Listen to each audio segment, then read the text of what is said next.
The Joe Rogan Experience. Now, when you say dyslexic, so if you read something, what do you see? I read it, I see it, but I get word blindness. Word blindness. I just see other words, long words. I couldn't, rhabdomyolysis took me ages to say, let alone to spell.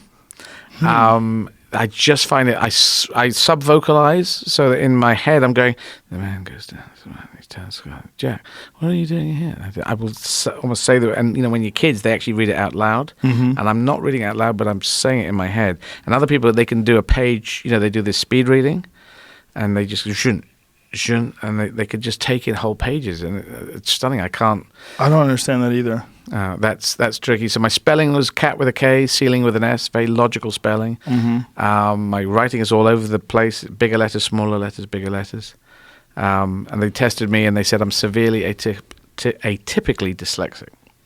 So I have a huge mental map memory. I can hold a lot of things in a memory in my head. So that's just sort of a permanent distinction? Like this is just who you are? There's no way to fix that? It seems so. I haven't heard of anyone coming out of dyslexia and saying, now I can read much faster, now I can do things. I just think you're stuck with that. But it means you think sideways, and I think a lot of creative people are dyslexic, I think.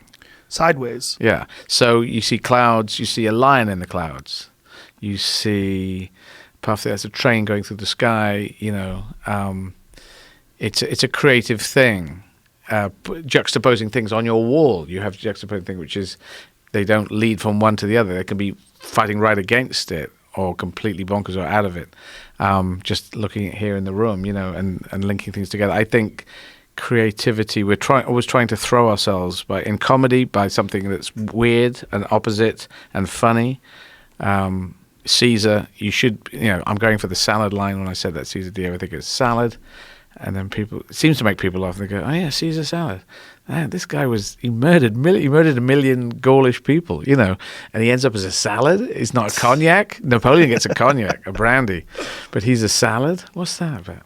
So, this is my dyslexic traits. But I think you get dealt these cards when you're born, whatever genetic cards they are, and the art of life is to play your cards as well as you can.